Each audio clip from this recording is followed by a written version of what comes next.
Last time on Lawful Stupid. Last time on Lawful Stupid was a little different. Rowan did a thing. What did he do? He used the lute and decided to summon Wynn. I don't know that was super intentional at first, but if you're listening to this episode, you've definitely already listened to that episode, so we're not going to bore you with all the details of that. Not this episode, just every other Lawful Stupid episode that we'll do super hard recaps. So I'm just going to go ahead and reset up the narrative experience for everybody, and we'll get into Atlas's one-shot, Atlas's solo story.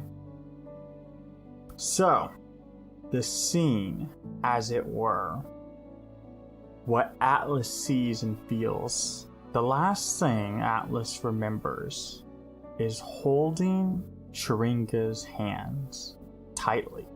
And in the peripherals of his vision, he can see two of these large monstrosities bearing down on him.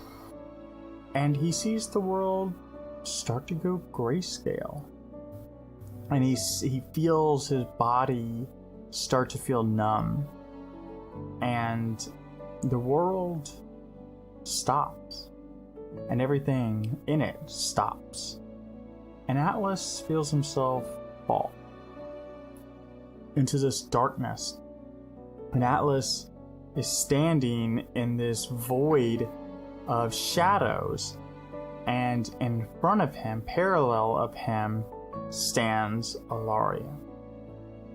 Stands the elf that inhabits the very sword he wields, with her white hair and translucent appearance. And she says, "Well, this isn't ideal, Atlas." Are we dead? Not quite.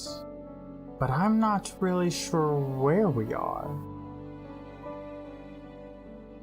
Well, that would have to make two of us.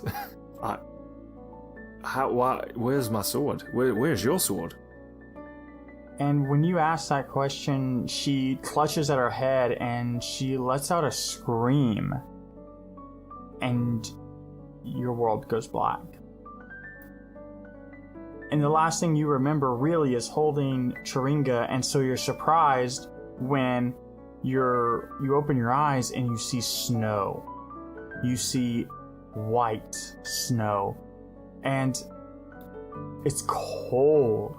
And it's dark. And when you look up, you see trees and forest in the night. And the snow that's around you is illuminating. It's bright.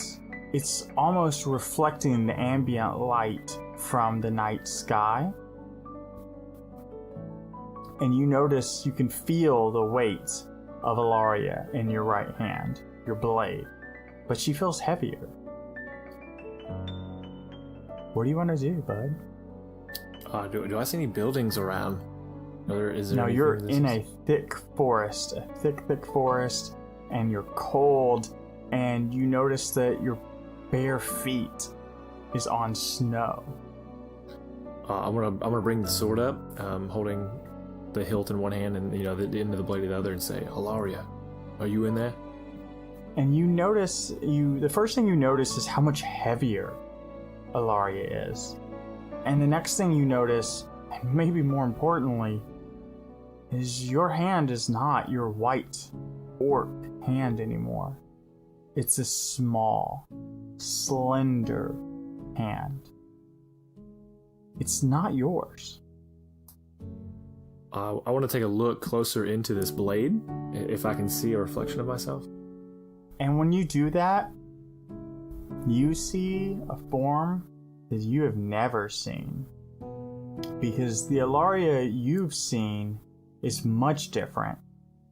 She has the same blue ocean eyes, and your hair, the hair on you, is long and red, and it's pulled back in two tight braids, or technically they're messy and frantic, but she keeps them in braids typically. And she has freckles. And you notice dirt all over her face and scratches all over your face. I think one of the first things I would drop the sword and start looking for my tusks, and where like all of my rippling muscles are, and just take note of what I'm wearing and what I have on me. So you do that. You drop the blade to the snow, and it lands in this soft, powdery substance, and you pat yourself down and you notice you're wearing simple clothes that it's filthy and grimy. It's black and brown, and you can tell that they haven't been washed in a long time. And you run your hands through your hair, and it's matted and thick of dirt and blood. I call it, Alaria. Are you here? And you get no response. I'm going to pick up the sword and look at it one more time, gazing at my reflection, taking in. And I assume that I realize this is maybe a version of Alaria, and for whatever reason, she's hosting me, my personality. You can see the resemblance for sure. Because it is not far off from the Alaria you know. You have just never seen her with such color, such life. And when you pick up that blade, it's the same blade. It's the same blade you carry, but it's pristine. It's sharp. It's much sharper than the version you have. You can tell that this is a blade that's been well kept. And as you're examining the blade and looking into your own reflection, you hear an explosion behind you. And it roars out, and a flash of light fills the air. You hear trees cracking and explosions and the shouting of men. And you turn to see, and there's an orc running at you. A white orc, and he's in the same clothes that you're in, the same grimy, dingy clothes.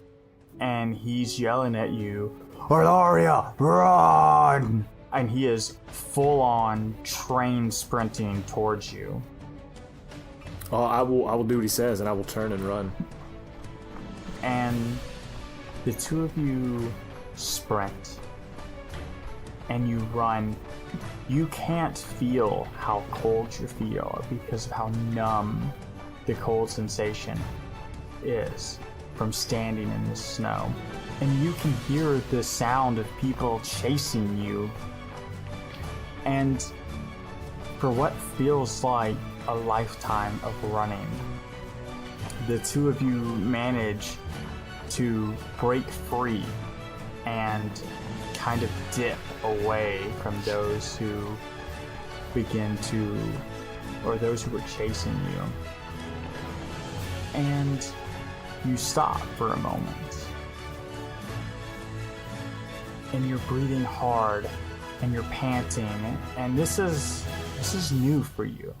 Because while Atlas is not the fastest, he has endurance, and he's strong, and he has orcan muscles.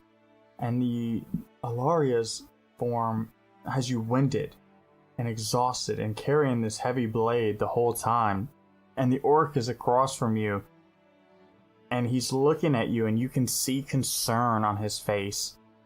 And he looks directly at you, and he's like within 2 feet of your face, and he's saying, Alaria, are you alright? I think I'm alright. What are we running from? What do you mean, what are we running from, Alaria? We're running from them. They're trying to catch us. I don't know how to tell you that I look like Alaria, but I'm not Alaria.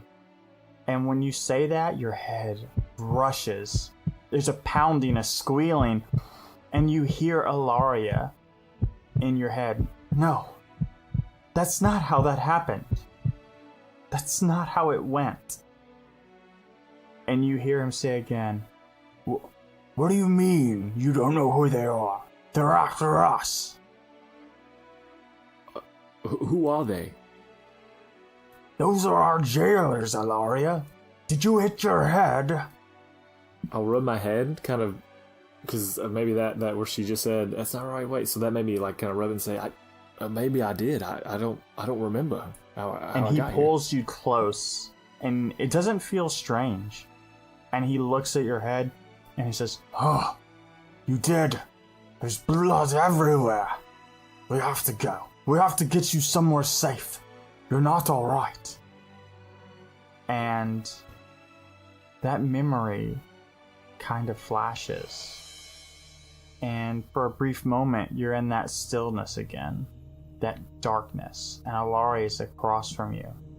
And you can tell that she's withered, and she's weak, and she's translucent.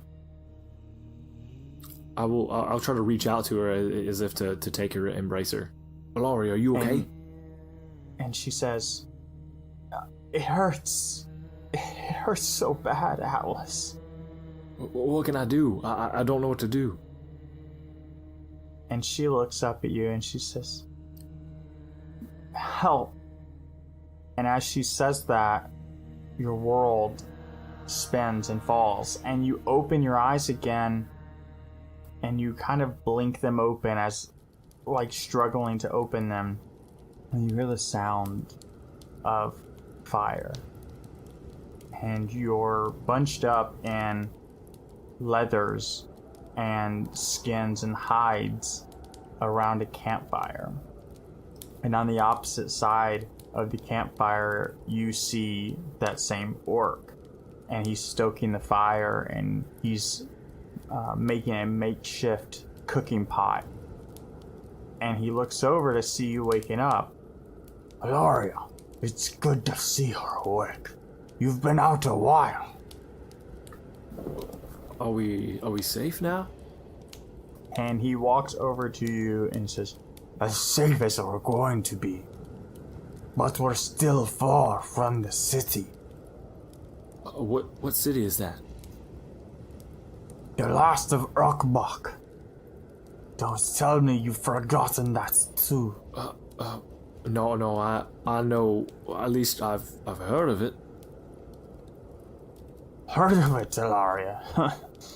You live there." Yes. It must have been this bump on the head I took. Remind me of your name. It's leaving me. It's escaped me for some reason. And one thing you noticed that you didn't notice in the panic before, you didn't notice when you were running from the explosion and the men. You notice that when you speak, it's not Atlas speaking. You can hear Alaria's voice. It sounds different. It sounds muffled because it's coming from you. And the orc looks back to you and says, "I understand. I just hope you're all right. It's me. It's Kenra. You know me. We are friends." Kinra, yeah, yes, okay. I do believe it's coming back to me now.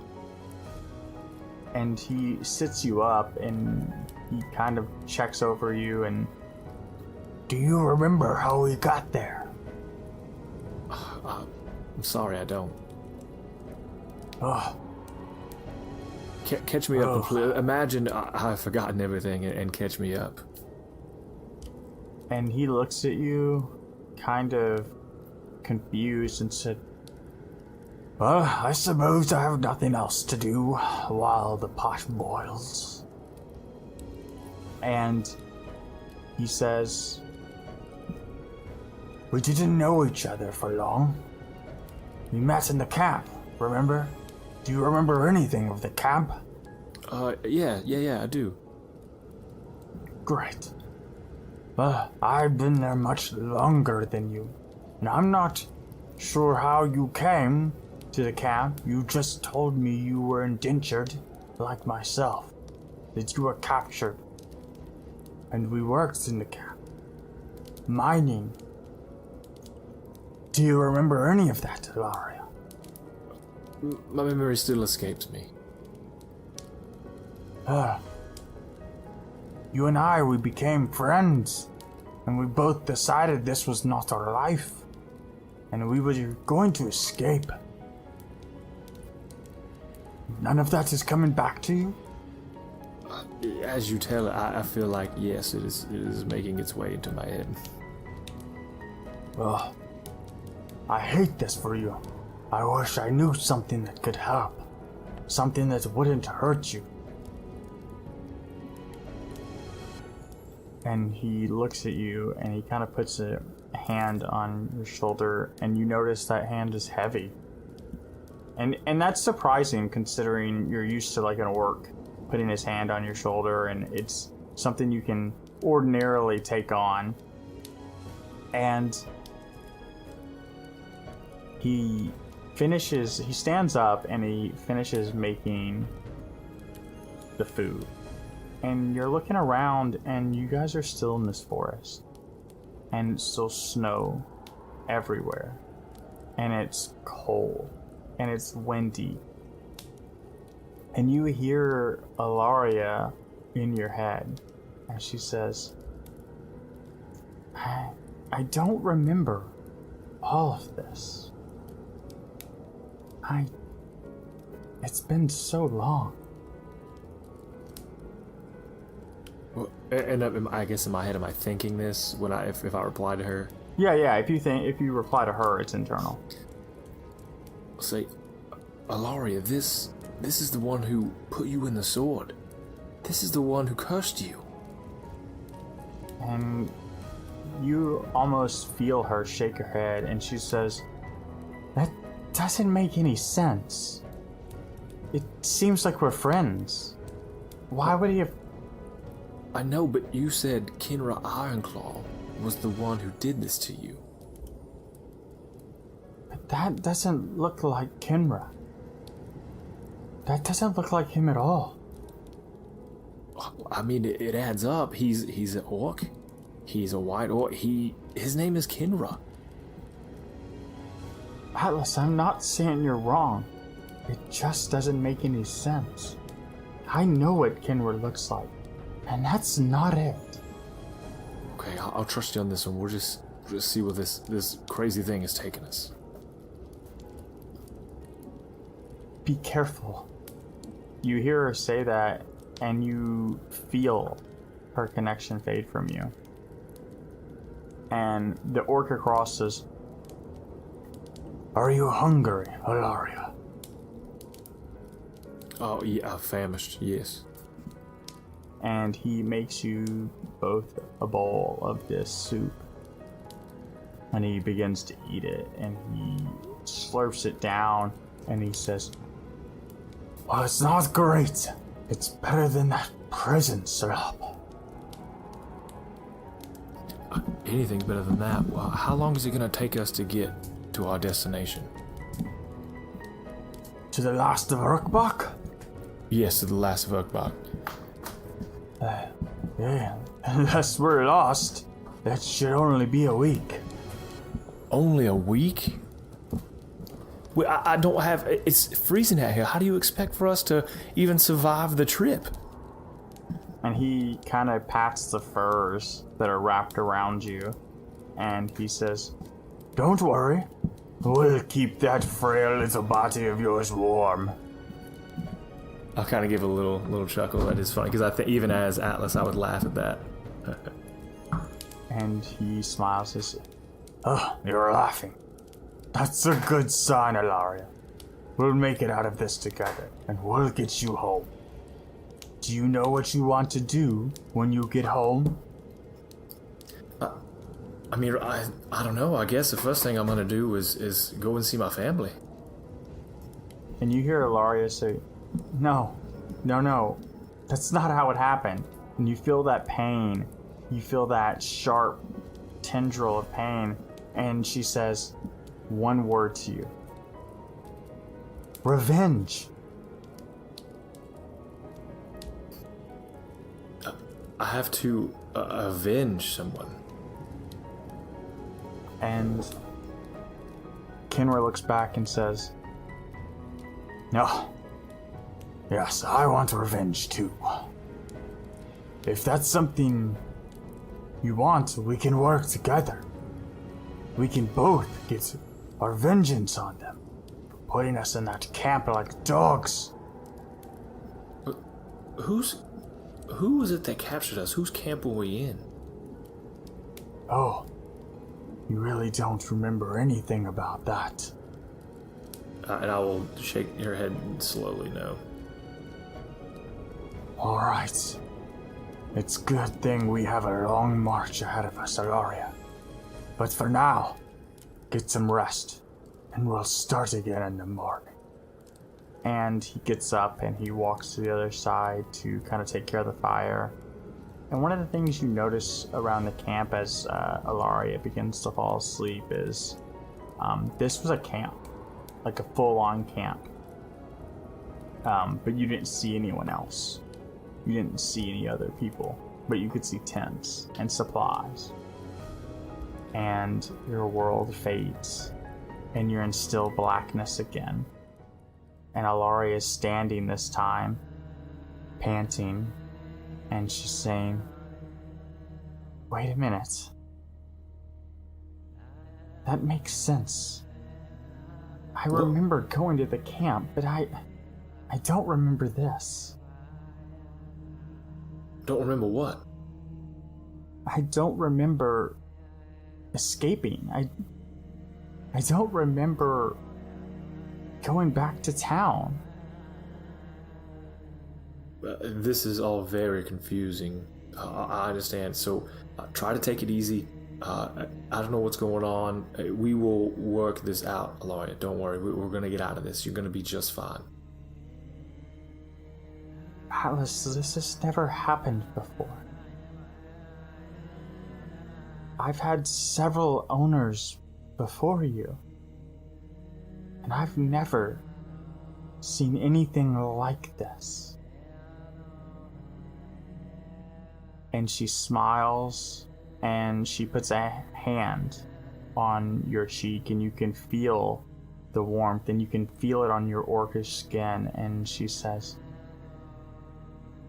"I guess that's a good sign." And then the world fades. And now you're in front of a campfire again, and you look around and there's a cave wall, and it's painted with blood. And you're holding your sword, and you can feel how heavy you're breathing. And you can feel your left arm has got gashes and it's on fire. It's a white hot pain. And in front of you stands Kenra. And he's not in beat up clothing.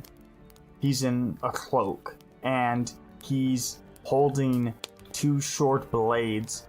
And in front of you on its knees is a metallic creature that you've never seen before, Atlas. It looks like a man.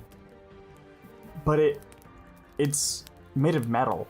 And it has two pieces of glass for eyes, and while it talks kind of similar and its face moves similar, it's almost brutish and rough around the edges, but it's definitely sentient, and you can hear it begging Kenra. You don't have to do this. You don't have to do this. I'll tell you what you want to know. And you see Kenra. "I don't want to know anything from your kind." And he kicks the metal man backwards onto his back. And he begins to approach the figure with the two blades. I'm going to step in front of him and say, "Kenra, I don't know what you had in mind when we came here, but this being, it doesn't want to hurt us." And he looks past you and he says, "This is what we talked about, Alaria. Getting revenge. Getting vengeance on those metal walkers. They're not people. They're machines. They're fake. They're built like demons. They have no rights to be on this world.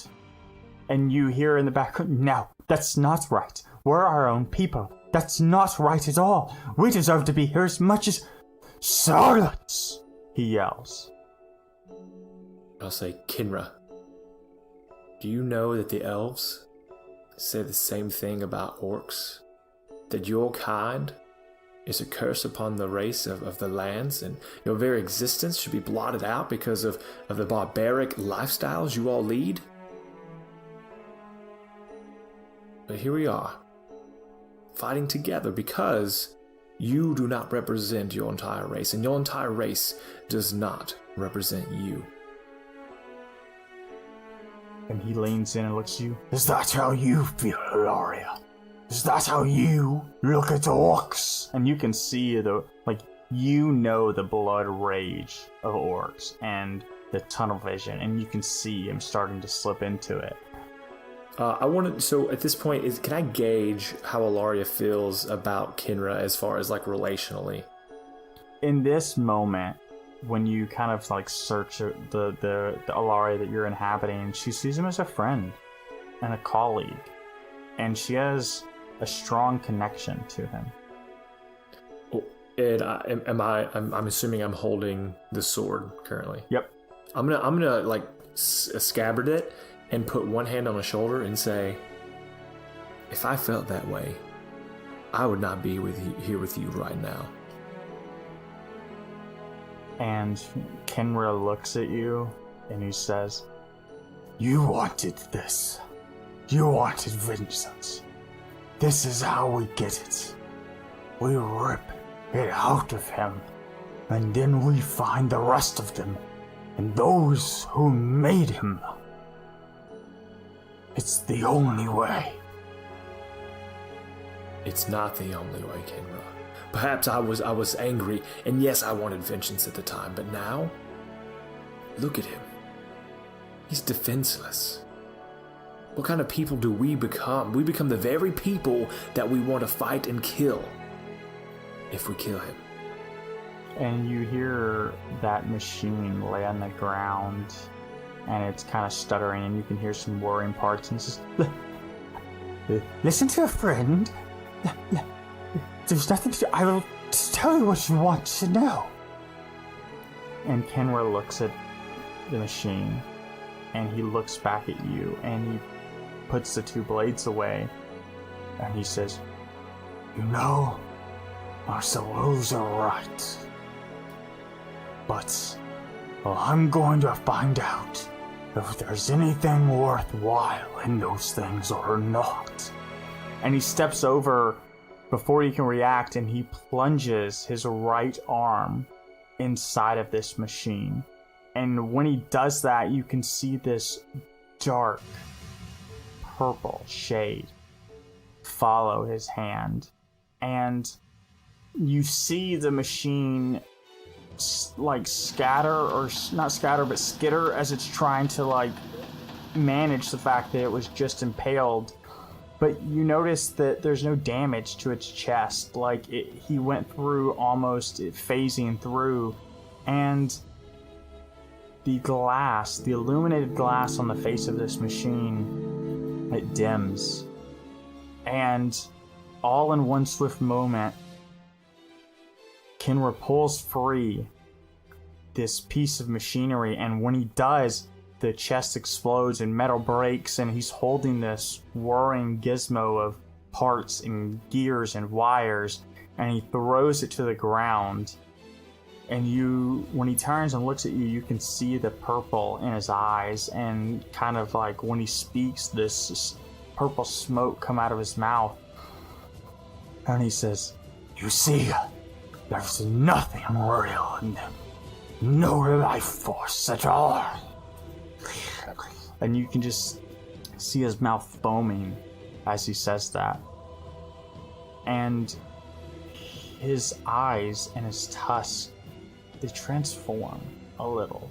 And his eyes become darker red instead of white, where the white would be in his eyes. And the brown eyes that he had before turn black.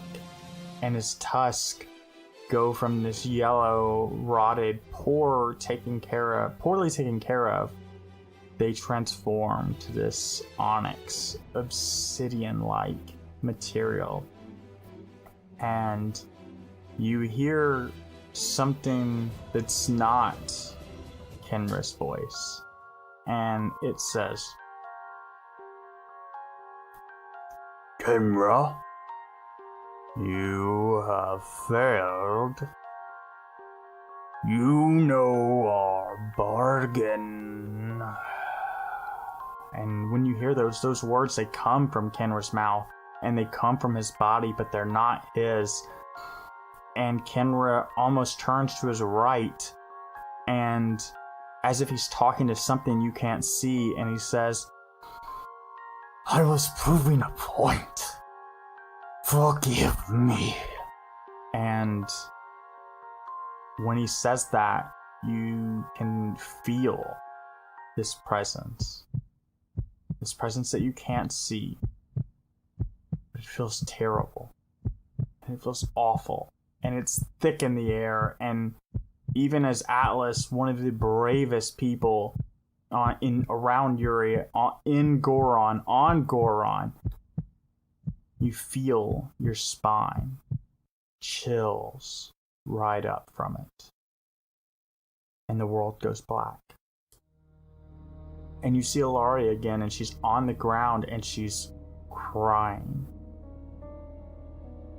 I'm gonna go lay on the ground and like run my fingers through her hair and say, Ilaria, I think it's almost over. I don't know what's going on, but maybe we're getting somewhere. And she says, did I know him before? 'Cause that's him. That's the face I recognize, Atlas. The Kenra you knew before seems to be... he was being controlled by someone. I don't know who. But you felt it. It was an evil far greater than either of us has ever known. What does that mean for us, Atlas? What if it's not Kenra who bound me to this blade? Then I promise that I will do whatever as long as it takes to find who or what put you into this sword. And she looks up at you, and there's tears all over her face and her eyes, while ghostly are bloodshot. And she says, it's too bad I didn't know you when we were alive. Yeah. And she begins to fade. And you open your eyes and you see Tjuringa below you. And you can feel the strain of his weight returning. And you can feel the monsters bearing down on you. And for the first time since wielding Ilaria, you can feel her sorrow and her pain. And that's where we're going to end Atlas's one shot. Alright. Woof. Woof. Ouch. Woof indeed. Man, that was good. I really enjoyed that.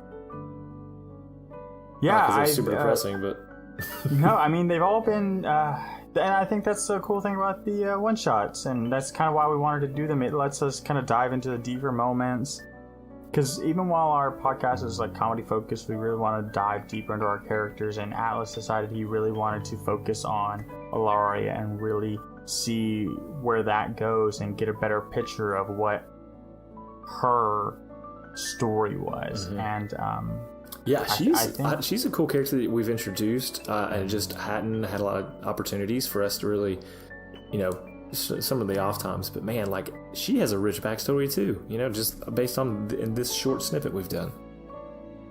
Yeah, and that's funny. A little behind the scenes stuff is I actually, when you rolled that Sword of Vengeance out of the loot table, I thought, oh, it'd be really cool to give it a name and give it a characterization, and so I did, and I kind of gave her a backstory and just thought, oh, that'll be fun when they decide to like mess with that. And you know, it has evolved. It has definitely evolved. Ilaria has become a bigger part of the show than I think I even expected, because I thought it was just going to be like a name on a weapon and some witty banter. But yeah, it's been a blast. Like, in fact, I gotta give a shout out to Abin.art, Abin.art's IG. Actually, like, enjoyed the character so much, and we haven't even had really any depth. Yeah. That she made a pictures, like she just did a sketch, and I was like, wow, that's amazing. Like, I would love to see that in color. Like, that's so cool. And Abin did. And I mean, you could go in the store and you can buy stickers, you can buy shirts and stuff like that if you so feel inclined. Abin gets paid on that stuff, but it was just Abin liked that character enough to draw, and that was like one of the coolest things. And now that's who I see. That when you the whole time you're telling the story, that's who I envision. Me too. And that's so cool, like, because when I build these characters in my head or these NPCs, I usually have like a rough sketch. There's like an attribute or two that I'm like, oh, that's definitely this and this, and like I have a vague image, but I'm not an artist, right? So when she drew Ilaria that sketch the first time, I was like, oh shit, that's Ilaria. I just looked at it. I didn't even need to read the subtext. I was like, oh, that's Ilaria. And in my head, I was like, that's Ilaria. I need to talk to this person because like that is what I want. And then I read the caption. I'm like, oh shit, that's Ilaria. So it was cool. It all works out in the end. Yeah, it was super good. So I mean, let us know what you think about these one shots. It's a blast, and if you're not in our Discord, now's the time. You need to get in. Yeah, Discord's really fun. I don't know why we didn't do it earlier, but yeah, I'm really glad we did. We love all of the people who are in there. We talk most every day. Somebody's in there chit-chatting with our fans, and we're fans of you guys as well. I don't know if you know that, but we love you guys just as much as you say you love us. We don't know how much that really is. Devin's a little insecure about that. But yeah, it's a blast. Discord's great. You know, there's fan art, and we have like a tips and tricks section. Devin's actually doing a Teresa's Tomes of Treats, and people are putting in ideas and talking about these cooking recipes. Shane, who plays Kristoff, is actually running a West Marches style D&D campaign for anybody who wants to play in the Discord. So it's like, it's not just a place to chat, like it's a place for our community. So if you want to play D&D, if you want to talk about the show, if you want to make pitches for the show, or if you want to like just talk about things that are going on. Also, there is a D&D After Dark channel, and I have no idea what goes on in it because I'm not allowed as the DM. So I imagine there's like a lot of good, and I'm about to hype it up real big. So if you're not executing to that Discord, you should. I imagine that's where spoilers and conspiracy theories and like what if this and this and this and what if that, and like everybody's planning to overthrow what I'm building. Like that's what I imagine goes on in there, but I don't know. I haven't muted and I don't click on the button. It can be very exciting. Oh no, I'm so jealous of that.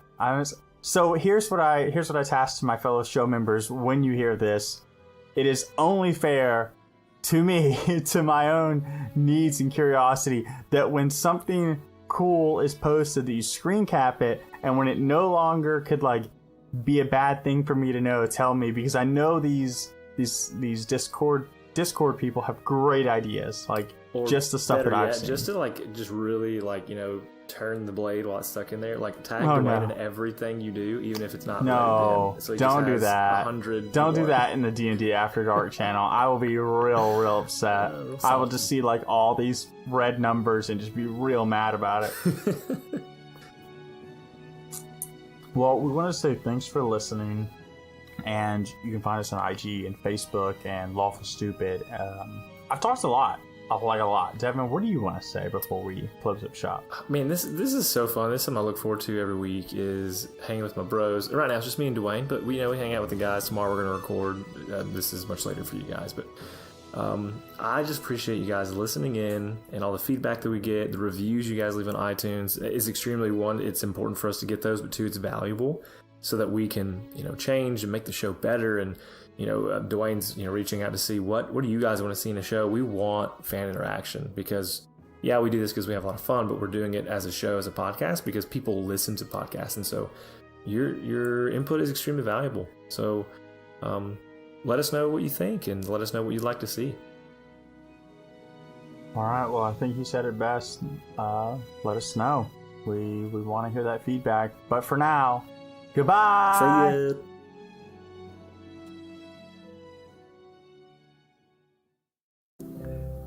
We are storytellers. We are creators. We are gamers. We are dreamers. We are players. We are players. We are players. We are DMs. We are nerdsmith.